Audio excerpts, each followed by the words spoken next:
Welcome back to the channel. Today we are going to patch a flat on the LX570. My wife was driving with one of the kids and I think they were in a construction area or something. Got a really big bolt in this back tire. Let me show you. There it is. You see that thing? It's huge. I learned years and years ago that it's a giant waste of time to go to the tire shop and have them do it. Wait an hour and a half in line and everything else. It only takes a few minutes. So if you have a flat and you want to fix it yourself for less than $5, I think that's about how much a tire patch kit costs these days. Watch this video and you can learn how.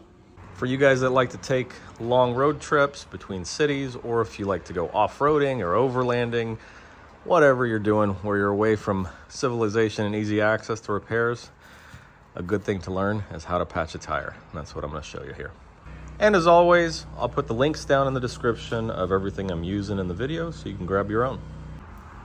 Check that thing out. It is gigantic. I think that's about an 11mm socket head. It's got a flange on it. I'm assuming it's going to be some sort of sheet metal or wood screw that has a sharp point on it, because if it was a machine threaded bolt, it probably wouldn't have gone in, or maybe it would have, I don't know. For such a big bolt, I'm surprised it even got in the tire. It must have been at the exact right angle and everything, but you can see the tires have plenty of tread left, so I don't want to replace the tires. I'd much rather just fix the flat. I hope the actual shank is not too big to where the hole remaining would be too large for me to patch, but we'll see in a second. First thing my boys asked me was, how are you gonna get that out of the tire? Easy, it's a screw, so just unscrew it, like so. And I'm gonna need my camera hand, but you just unscrew it, it'll come right out. And then you'll start losing air, so don't be surprised when you lose air, it's not a big deal. Got it partially out, you can see, there's the shank, and it's a really big hole. Man, I don't even see the threads yet. It's a really long screw. So I've got it unscrewed enough to where I can do it by hand now.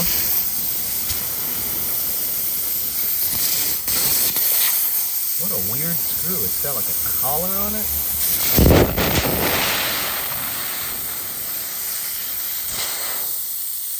Huh. That's not from a construction area. That looks like something automotive. But man, it's not even sharp. I don't know if you've ever tried to puncture a tire, but it's not easy. For this dull thing to penetrate and go right in and get lodged in there so deep, it had to be at just the right angle. Wow. So, got my little patch kit right here. You've got a couple tools that normally come with these. You've got this guy here, or some variation of it. And what this does, it has a bunch of jagged edges. You see them right there? And that helps clean out the hole and give you a nice round surface. And then this one with the eyelet is what you use to shove the patch into your hole. So what I'm gonna do is take this right now while the air is still coming out. I'm gonna locate the hole.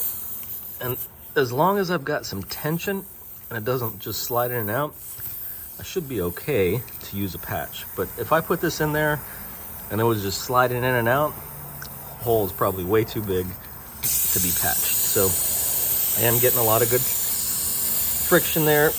It's tough to push in and pull out, so more than likely we can get a good seal. So I just put it in there to stop the air so you can hear me talking. So what I'm gonna do is take this and just slide it in and out really aggressively to clean out the hole.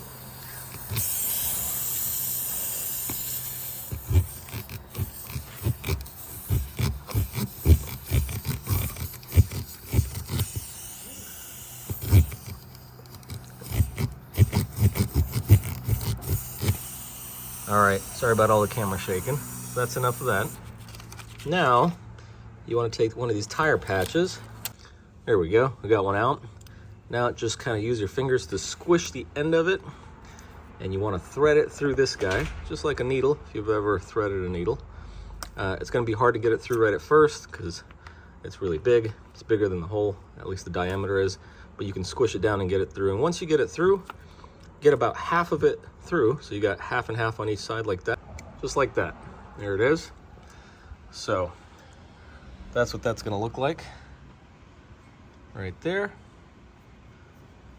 And this is how you hold the tool to just push this whole thing in there. Before we do that, next thing we're gonna need is a little bit of either rubber cement or tire glue. I have this marine grade cement, which will work fine. If you have any tire glue, you can use it. Some of these kits come with it. I think this kit came with it, but I couldn't find it. It's long gone. And what you wanna do with this guy, it's really simple. Put a little bit of it on here. This is that reamer tool that we use to clean out the hole. Put a little bit on there and shove it in the hole a couple times so that you get a dab of glue on the inside of the hole, on the perimeter. Then you want to put some along the edge of this patch. And next thing we'll do is put the patch in. So I'm going to put some glue on here. There we go. Not a lot of it, just a little. And I'm going to take that, find the hole, and as you can see, all it does is scrape a little of that glue in there. There we go. There's the glue on the patch. Now the next part is getting the patch in the hole. So what I'm going to do is line up the tip with the hole there. I'm going to shove it in. You're going to need to use a bit of strength. And then once it's in there, you're going to yank this out as hard as you can. When you yank it out, what's going to happen is that eyelet is going to cut the middle of the patch. So the patch will stay in there and it'll kind of get pulled through the hole and your tool will come out. So let's do that. All right, here we go. We found the hole right there. Get our tool centered in there. And we're going to shove it in. All right. And you see it gets pulled in. You see the ends sticking out right there.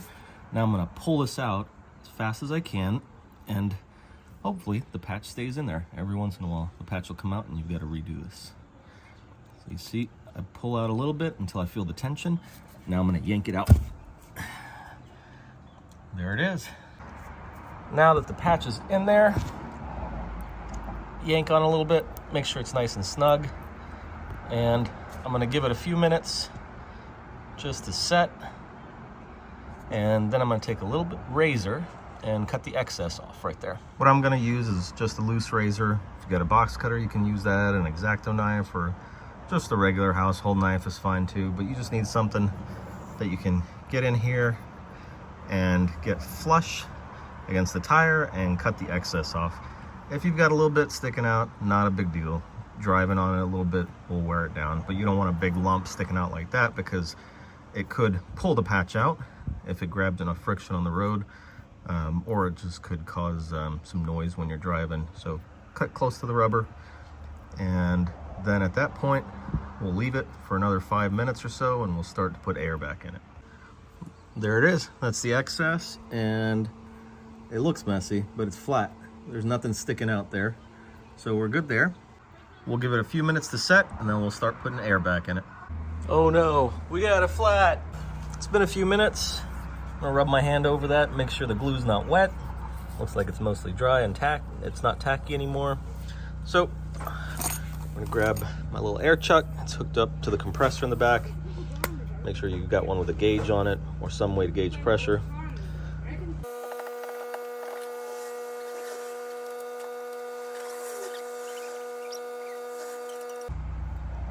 Now that I've got it all filled up, double check the pressure.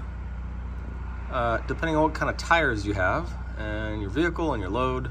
Last step, we need to make sure we don't have any air leaking. So grab yourself a little spray bottle with something sudsy and bubbly. This is just soap and water. That was where our patch was. I'm gonna spray it, and we're gonna see if there's any air bubbles coming out. Uh-oh, there is air bubbles coming out. You see all of that? So we still have an air leak. I guess it was just a little bit too big. Well, that's not good. That's a slow leak, but I bet you if we leave it for a full 24 hours, that tire will be flat. So this case, I need to go get a tire. Well, that's bad news for me. I gotta go pay for a tire I don't need. Maybe it'll give me an excuse to get bigger tires, but these 21-inch wheels don't really leave a lot of options for tire size choices. I think I can go barely one size bigger, but I don't know if that's even worthwhile. So what do y'all think? Should I get different wheels and tires? Or should I just replace this one tire? Or should I keep these wheels and just get one size bigger on the tire? Let me know what you think in the comments below. You know, I was thinking about it when I was having dinner, and I think I'm gonna try to repatch this thing. I just sprayed some bubbles on there and it's still barely leaking air. Thinking maybe there's some debris stuck in there. I'm gonna push that plug in with that reamer tool. I'm just gonna push that plug I had into the tire, use the reamer to clean out the hole again, and we'll try to patch it with a plug one more time and see if it holds. All right, I cleaned out the hole.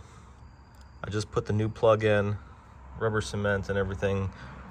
So let's see, I cleaned out the hole with the reamer, put a ton of rubber cement on the reamer, shoved a bunch in there, make sure I'm getting any of the imperfections in the hole in case it's not perfectly round.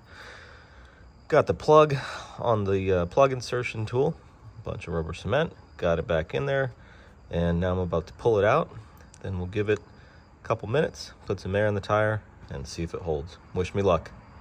All right, let's see. Got it filled up to, what is that? Right under 40 PSI. And it's right around here. I'm gonna shake up my little bottle. And let's see. See any air bubbles? Haha, that worked. So maybe I just didn't clean out the hole with the reamer well enough before I put the plug in. So we're good to go. Well, there goes my excuse to get new wheels and tires. All right, I guess I'm sticking with these tires. That's good. They still got plenty of life on them. Saved me $2,000. Well, there's another adventure. Well, there you go, boys and girls. That's how you patch a tire. And if it doesn't work the first time, it might be worth doing it a second time. Learn from my mistakes. Love y'all. See you next time. Took it for a drive, about 20 minutes up and down the highway. Came back, sprayed some soapy water on the patch. Make sure everything's good to go. Got all my tires set at about 41 PSI, and we are good to go. Good night, YouTube. See you next time.